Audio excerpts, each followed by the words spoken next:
Welcome to the Flight Controls lesson. In this lesson, we will discuss how the flight crew can control the aircraft during both normal and non-normal conditions. The primary flight control system uses conventional control wheel, column, and pedal inputs from the pilot to electronically command the flight control surfaces. The system provides conventional control feel and pitch responses to speed and trim changes. The system's electronic components provide enhanced handling qualities and reduce pilot workload. The flight control surfaces provide control for pitch, roll, and yaw. Pitch control is provided by two elevators and a movable horizontal stabilizer. The elevators and horizontal stabilizer work together to provide pitch control. Roll control is provided by two flaperons, two ailerons, and 14 spoilers.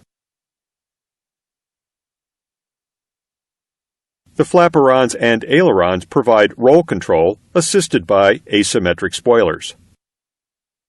The flaperons are located between the inboard and outboard flaps on both wings. In the normal mode, they are used for roll control with the flaps retracted or extended. The flaperons also droop with the trailing edge flaps to improve slow-speed performance. The ailerons are located outboard of the outboard flaps on each wing. The ailerons and spoilers droop with the trailing edge flaps to improve slow-speed performance. During high-speed flight, the ailerons are locked out since the flaperons and spoilers provide sufficient roll control. During low-speed flight, the ailerons operate to augment roll control. In addition to providing roll control, spoilers are used symmetrically as speed brakes. Yaw control is provided by a single rudder. During takeoff, the rudder becomes aerodynamically effective at approximately 60 knots ground speed. Flaps and slats are used to provide high lift for takeoff, approach, and landing. Review the flight control surface locations before pressing the Continue button to resume the lesson.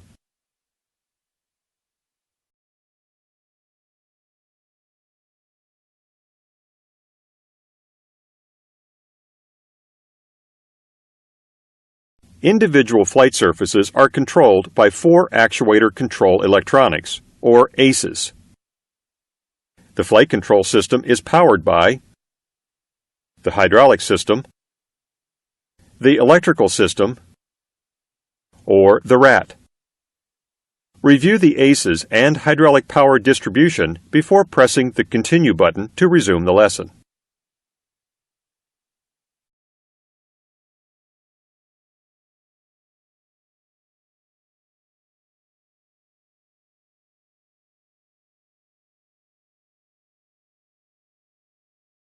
In the unlikely event of the loss of all hydraulic power, the electrically actuated stabilizer and two spoiler pairs allow pilot control of pitch and roll using the primary pitch trim switches, alternate pitch trim switches, and the control wheel. If there is a complete loss of flight control signaling, direct wiring from the flight deck to the stabilizer and a spoiler pair allow pilot control of pitch using the alternate pitch trim switches and roll using the control wheel. The ICAS caution message, Flight Controls, is displayed if multiple ACE and/or hydraulic system failures cause the loss of a significant number of control surfaces, or other significant flight control system faults are detected. There are two flight control surfaces lock switches located on the overhead panel for locking out the flight control surfaces on the tail and wings. The flight control lock switches are for use by maintenance personnel to prevent surface movement when working on or in the area of the control surfaces. When a switch is selected to the lock position, the flight control surfaces on the tail or wings lock in place. And the ICAS advisory message, Flight Control Locked, is displayed.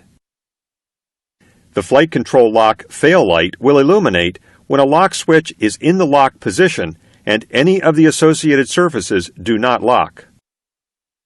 In addition, the flight control surfaces automatically unlock when ground speed exceeds 40 knots.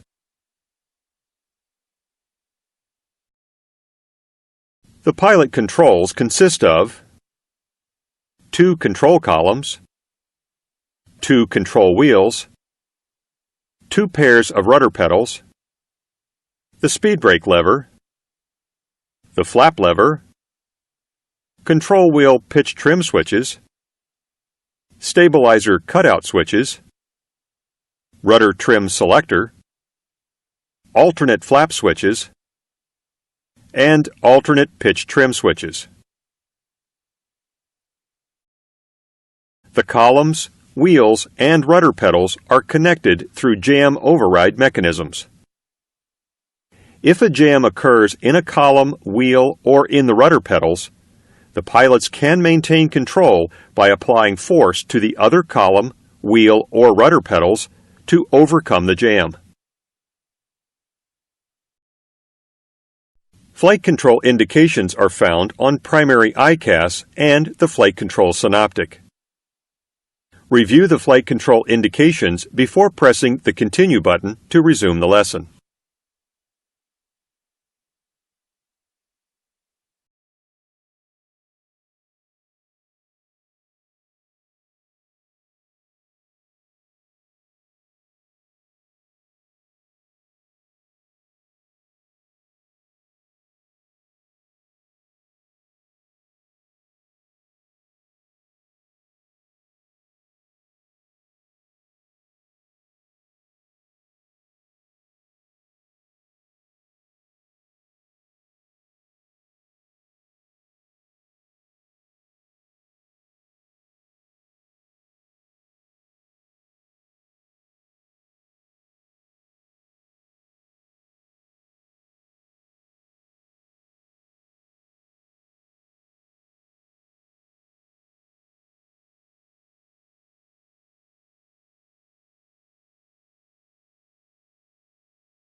There are 3 primary flight control system modes: normal, secondary, and direct.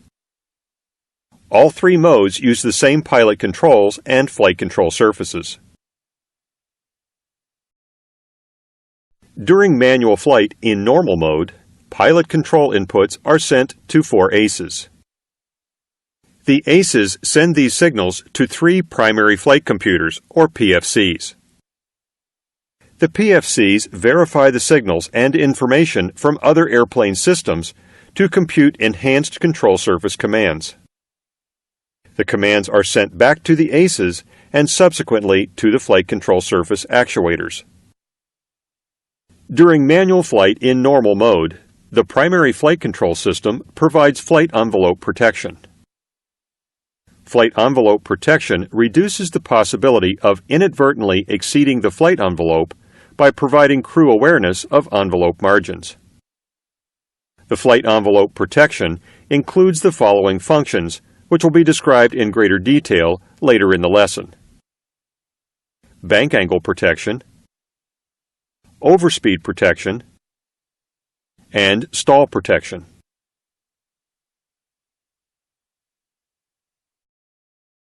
When the autopilot is engaged, the autopilot system sends control surface commands directly to the PFCs. The PFCs generate control surface commands, which are sent to the ACEs and then to the control surface actuators. The autopilot will backdrive the pilot controls to provide awareness of what the autopilot is doing. If the pilot overrides the autopilot with control inputs, the autopilot disconnects and the flight control system uses the pilot control inputs. After landing, a series of flight control self-tests are run when the flaps and speed brakes are retracted and the ground speed is less than 30 knots. The first series of tests, which take approximately 90 seconds to complete, require hydraulic power to be on. The tests require that hydraulic power not be interrupted and that there be no large-scale flight control inputs. If the engines are shut down before the flaps are retracted, the tests are not accomplished. If the tests are interrupted or are not accomplished on 2 consecutive flights, a fault condition may be set.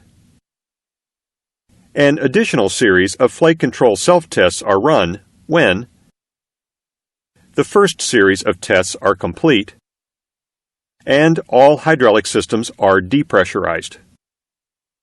These tests take approximately 70 seconds and require that hydraulics remain unpowered and the flaps or speed brakes not be moved during the tests. While each series of tests are running, various ICAS alert and status messages display, the trim indication blinks, and various failures display on the flight control's synoptic page. When the self-tests are complete, the ICAS alert and status messages are removed, and the trim indicator and synoptic display return to normal. The PFCs will automatically revert to secondary mode when inertial or air data is insufficient to support normal mode, or when all slat and flap position data is unavailable. When the primary flight control system reverts to the secondary mode, the ICAS caution message, Flight Control Mode, is displayed.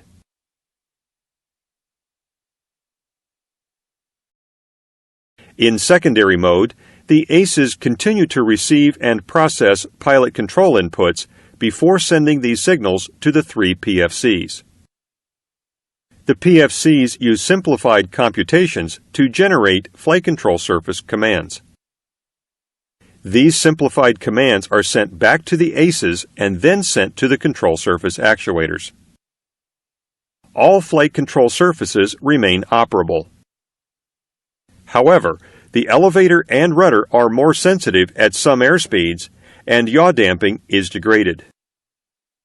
In the secondary mode, the following functions are not available: gust suppression, autopilot, auto speed brakes, envelope protection, pitch compensation, roll-yaw asymmetry compensation, and tail strike protection. The ACEs automatically transition to the direct mode when they detect the failure of all 3 PFCs or they lose communication with the PFCs. The direct mode can also be manually selected by moving the primary flight computer's disconnect switch to disconnect. When the system is in the direct mode, the ICAS caution message, Primary Flight Computers, is displayed. In the direct mode, the PFCs no longer generate control surface commands. Pilot inputs received by the ACEs are sent directly to the control surface actuators. The direct mode provides full airplane control for continued safe flight and landing. the airplane handling qualities are almost the same as the secondary mode. All flight control surfaces remain operable, but yaw damping is degraded. In the direct mode, the following functions are not available: gust suppression, autopilot, auto speed brakes, envelope protection, pitch compensation, roll-yaw asymmetry compensation, and tail strike protection.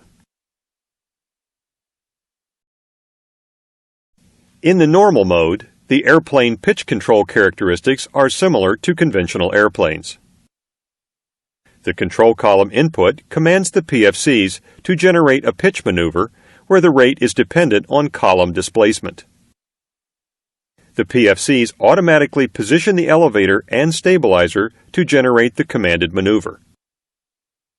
The PFCs also constantly monitor airplane response to pilot commands and reposition the elevator and stabilizer accordingly.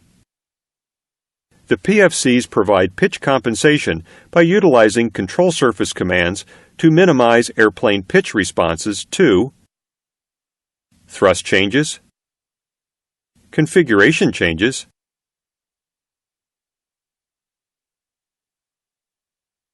turbulence, and turns up to 30 degrees of bank. The PFCs automatically control pitch to maintain a relatively constant flight path. This eliminates the need for the pilot to make control column inputs to compensate for these factors. For turns up to 30 degrees of bank, the pilot does not need to add additional column back pressure to maintain altitude. For turns of more than 30 degrees of bank, the pilot does need to add column back pressure. As airspeed changes, the PFCs provide conventional pitch control characteristics by requiring the pilot to make control column inputs or trim changes to maintain a constant flight path. Airplane pitch control in the secondary and direct flight control modes differs from normal mode. The flight control system continues to receive and process pilot control inputs using simplified computations to generate flight control surface commands. Secondary and direct modes do not provide automatic pitch compensation for flap and speed brake configuration changes, gear configuration changes, thrust changes, turns to 30-degree bank angle, or turbulence.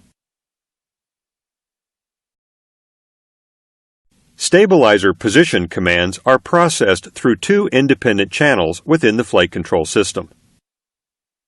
The commands come from the primary or alternate pitch trim switches. The stabilizer is moved using an electric control unit powered by the L2 and R2 AC buses. Stabilizer position is displayed on ICAS and on the flight control synoptic. The indication on the synoptic is constantly displayed. The ICAS indication is displayed on the ground at power-up. The indication is removed when either of the following conditions are satisfied: gear up for 10 seconds or 60 seconds after liftoff. The ICAS stabilizer position indication is automatically displayed after landing if any pair of pitch trim switches are used or ground speed is less than 40 knots. The indication is displayed in the air if any of the following ICAS messages are active: flight control mode, pitch down authority, pitch up authority, primary flight computers, stabilizer, or stabilizer cutout. The green band indicates the allowable takeoff trim range based on gross weight and CG information from the FMC. A default green band is displayed from 4 to 9 units of trim prior to performance data being entered into the FMC. When the green band signal is not present or is invalid, the green band is not displayed. A stabilizer green band monitor helps confirm that the green band is correct based on the gross weight and CG entries in the FMC. 2 nose gear pressure transducers provide actual airplane gross weight and CG information. The nose gear pressure data is used to determine 2 separate sets of validation limits, one for each transducer. The FMC calculated stabilizer green band is then compared to the validation limits from the transducers.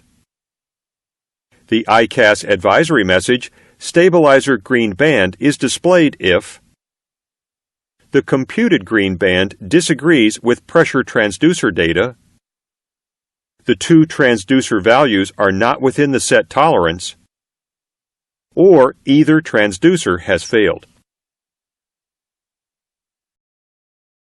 If uncommanded stabilizer motion is sensed, the stabilizer channel that caused the motion is automatically shut down. If a channel is inoperative, the ICAS advisory message, "Stabilizer L2" or "Stabilizer R2" is displayed. The stabilizer remains operative through the remaining channel. If the affected channel cannot be isolated, both channels are shut down. If both stabilizer channels are inoperative, the ICAS warning message, "Stabilizer," is displayed. This warning is also displayed if the automatic shutdown fails to stop the uncommanded motion. The L2 and R2 stabilizer cutout switches, located on the aisle stand, control electric power to the independent stabilizer channels. When both switches are placed in the cutout position, all power is removed from the stabilizer, and the ICAS advisory message, "Stabilizer cutout," is displayed. With both switches in the cutout position, the stabilizer warning message is not displayed. When the stabilizer has failed or is shut down while in the normal mode, pitch trim is still available through the elevators. Pitch trim commands from the primary or alternate pitch trim switches can be used to change the trim reference speed. The elevators will trim the airplane. However, the stabilizer does not move. The column cutout function is designed to stop the effects of uncommanded pitch trim input from jammed or failed pitch trim switches. If a nose-up or nose-down pitch trim command from either the primary or alternate trim switches is opposed by either control column for more than 2 seconds, the column cutout function disables the specific pitch trim switch commands until the switch input indicates no trim input. If the column cutout function remains active for more than 20 seconds, the stabilizer L2-R2 ICAS advisory is displayed. The flight control system reverts to direct mode, and the uncommanded input is removed by system shutdown. Control cutout is deactivated on the ground to allow trimming nose-down stabilizer with aft column input during a touch and go. Primary pitch trim is controlled by the dual pitch trim switches on each control wheel. Both switches must be moved to command trim changes. The primary pitch trim switches are inhibited when the autopilot is engaged. Pitch trim does not move the control column. In the normal mode, primary pitch trim operates differently on the ground than it does in flight. On the ground, using the primary pitch trim switches will move the stabilizer directly. In flight, using the pitch trim switches does not position the stabilizer directly, but will command the PFCs to change the trim reference speed. The trim reference speed is the speed at which the airplane would eventually stabilize if there were no control column inputs. When pilot trim inputs are made, the PFCs automatically move the elevators to achieve the trim change before moving the stabilizer, which streamlines the elevator. Stabilizer motion may also automatically occur to streamline the stabilizer and elevator for thrust and configuration changes.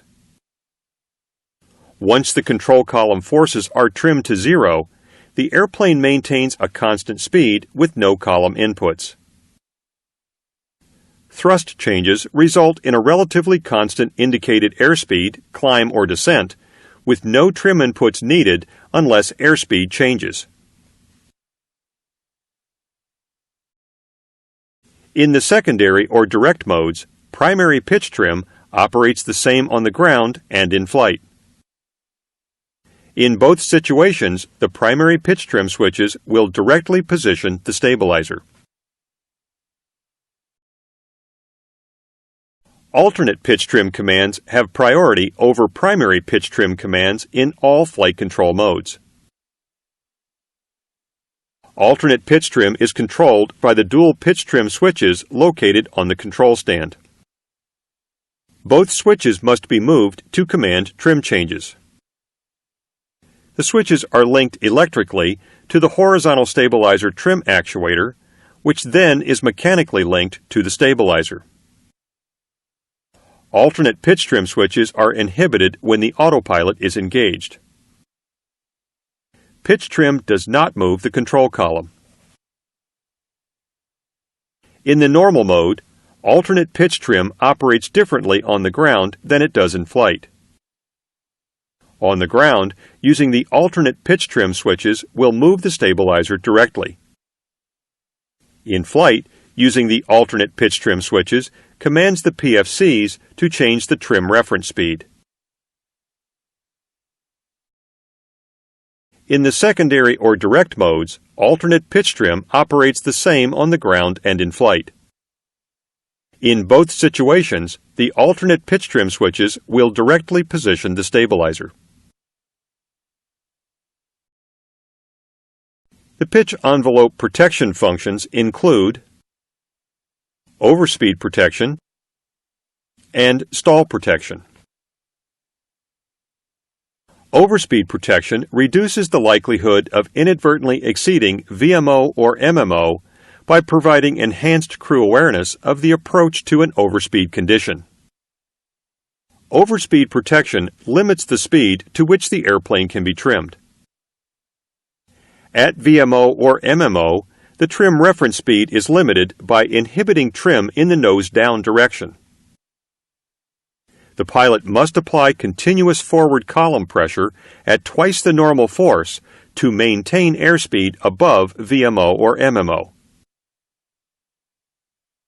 Stall protection reduces the likelihood of inadvertently exceeding the stall angle of attack by providing enhanced crew awareness of the approach to a stall or to a stalled condition. Stall protection limits the speed to which the airplane can be trimmed. At approximately the minimum maneuvering speed, the trim reference speed is limited by inhibiting trim in the nose-up direction. The pilot must apply continuous aft column pressure at twice the normal force to maintain airspeed below the minimum maneuvering speed. The PFCs calculate field commands based on airspeed.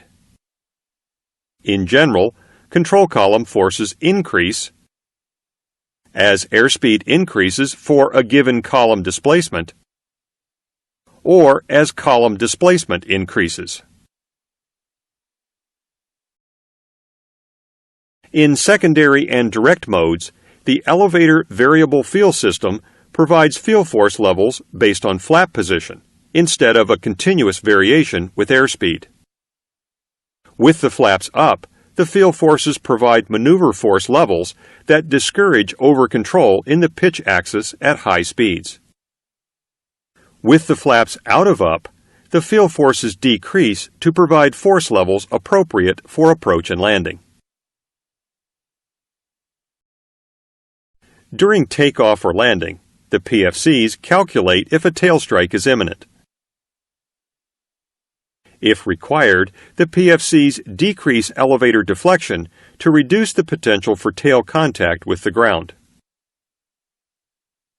Activation of tail strike protection does not provide feedback to the control column. If activated, takeoff performance will not be affected.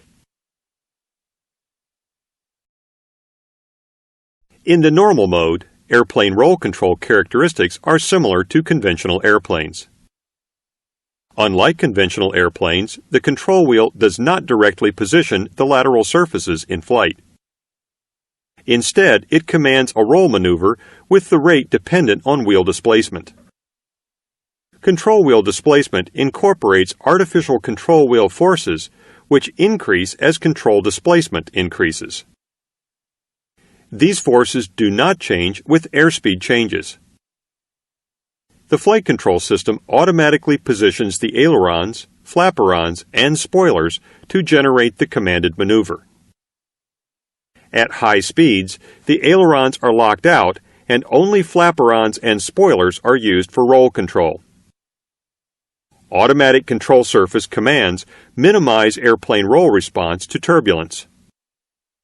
The system will constantly monitor airplane responses to pilot inputs and reposition the lateral surfaces to carry out these commands.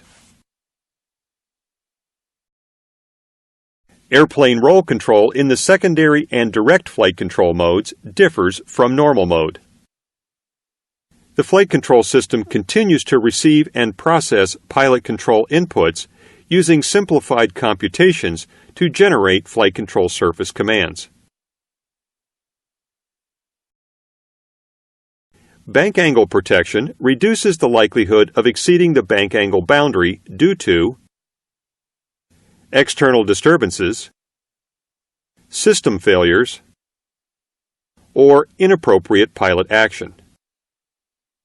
Bank angle protection provides roll control wheel inputs when the airplane bank angle exceeds the bank angle protection boundary of approximately 35 degrees. When the boundary is exceeded, the PFD bank indicator changes color to amber, and the control wheel force rolls the airplane back within 30 degrees of bank. This roll command can be overridden by the pilot. Bank angle protection can also be disabled using the autopilot disengage bar. The roll envelope bank angle protection is not available in the secondary or direct modes.